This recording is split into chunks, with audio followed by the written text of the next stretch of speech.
So we got some more Patreon listener questions we're going to be tackling this week in the Transformer world. And once again, if you want to be part of the Transformer Slag podcast Patreon and help support the podcast, let us know we're doing a half-decent job here in the Transformer world, keeping you educated, entertained, and informed in our hobby and everything that's going on.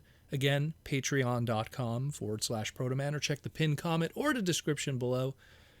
We got a lot of good questions this week. And this one I really like because it's one that the fans could participate with and let us know what you think the answer should be. And we have a question here from a longtime patron, Jesus Prime. And Jesus Prime wants to know, hey, Proto, hope you're having an awesome day. With the release of the Origins Jazz and the suggestion that this Origins concept is going to be an ongoing subline idea within Buzzworthy Bumblebee and Target, what other forms can you expect from this line? I think maybe we could dive into Beast Wars, Animated, or even Armada one day. Obviously, G1 Wheeljack is going to be a given, but who do you think would be the next in this subline or concept? Seems like we're only getting one a year, so it has to be something really special. Thank you for everything, Jesus Prime. Well, thank you, Jesus Prime. So with that line, with the Origins line, I mean, when we got the Bumblebee initially, we thought it was going to be just kind of like a one and done thing. It almost feels like, MP Masterpiece Optimus back in the day. We got the 20th anniversary Optimus Prime MP01, and we thought that it was going to be a one and done, but here we are. So maybe the Origin line will be a very long ongoing thing for multiple years to come, much like how Masterpiece started back in 2004. And well, we're still talking about Masterpiece today, almost 20 years later. So, I mean, the way I see it is, I think that they're going to probably stick to the G1 guys for now. And then afterwards, maybe they'll branch off into other stuff. Beast Wars is a tough one because a lot of those characters really didn't have pre-Cybertronian designs on screen. I mean, you see that Megatron, non-dino parts shot and everything. But obviously outside of, we're talking like Bakan material and everything, we never really got proper on-screen pre-designs in a lot of ways. So I really think they're going to stick to the G1 stuff. That's the more obvious and will probably be easy to sell well. I mean, I have a small list here, in all honesty, that I compiled a while back. And I mean, I compiled this a while back when we had the Bumblebee, and obviously I have to take Jazz off of that list now. But I mean, the first one for sure is Generation 1 Soundwave.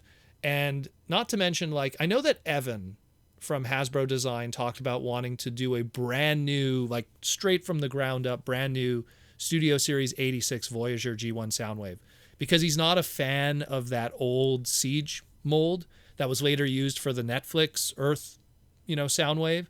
So he wants something that is brand new from the ground up, looks really good, and scales well with the current legacy Voyager class blaster. Because if you actually put the Netflix Soundwaves next to the blaster, they're actually very different height from each other and just doesn't look good. So, and the reason why I bring that up is because if Evan does get to do that new Soundwave with Hasbro Takara Tomy, no doubt there's going to be a retool into a Cybertronian lamppost Soundwave at some point.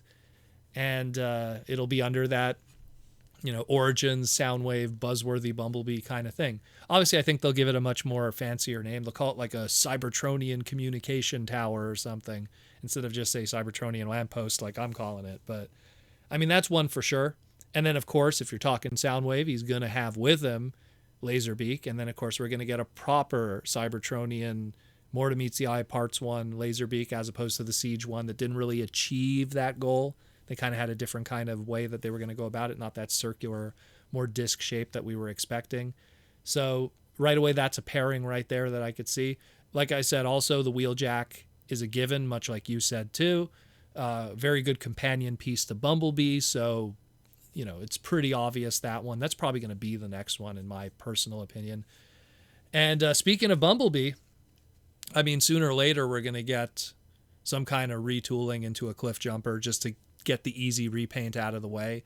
Maybe even a tap out in Glyph. But I mean, those ones, those are all ones that didn't appear in the show. But because the mold has that lineage and history with that character and the repaints that are associated with that character too, I think it's just a matter of time. And of course, just for the far out one. I've always shown my idea that I pitched of a Marissa Fairborn 2006 futuristic vehicle. It is the year 2006, season 3, Marissa Fairborn vehicle. Obviously doesn't have to have Marissa Fairborn's head on it. I'm just like going, hey, well, who's it going to turn into? Probably an original character. But I mean, her vehicle was pretty much the same animation model as Bumblebee's. And then you just pluck on a weapon on top of that port there. I mean, it's almost pretty much going to happen, that one. It's so obvious.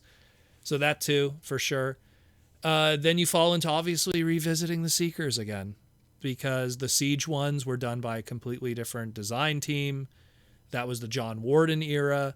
And now we have the new era with Mark and Evan. And I'm pretty sure they would love to have a new crack at it, because the Siege, those Siege Tetra jets were not exactly animation accurate. They kind of just were working with as best they could within those limitations.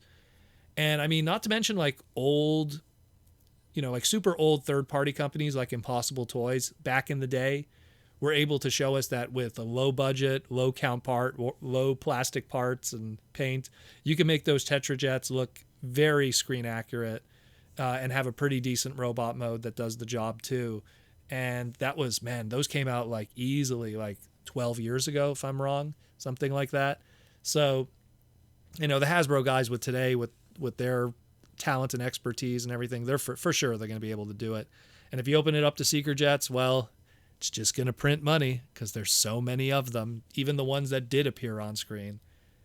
The only other ones that I could really think of that stick within that logical season 1, season 2 cartoon era, before we really dive into movie and season 3 stuff in 2005 and 2006, because that's where like alt modes that are futuristic cars could be, also interpreted as far future 2006, 2007 futuristic vehicles, where Cybertronian alt modes and futuristic cars are almost the same thing. And not to mention, like going back to what I said, Marissa Fairborn's car from season 3 is not too far off from Cybertronian Bumblebee. That's a Cybertronian design from 4 million years ago.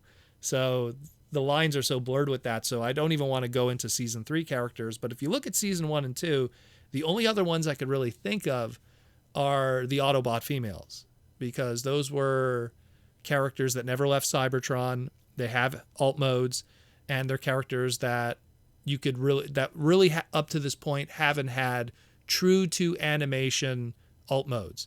So I would love to see stuff like Alita and Chromia and Firestar and Moonracer, being done to match their animation model alt modes. So you could have the Origins version of it, especially Alita. Just make that happen.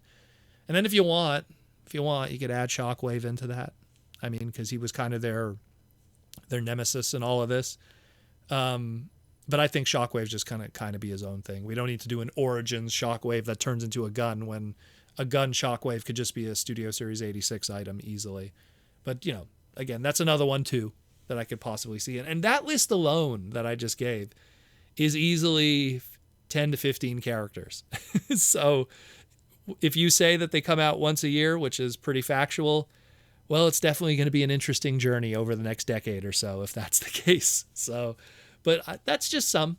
I mean, let me know what you think, guys. I mean, there's a lot to pick from, but there's a lot of interesting ideas. But I do hope that this concept continues and a lot of these designs continue to flourish, and to do stuff where the alt mode looks like something completely different, but we still have that Earth mode, robot mode, because of the limitations of the Sunbow animation models at the time. Still, I'm down for it. I'd love to see more. But if I had to take a guess what's next, it's probably going to be Wheeljack.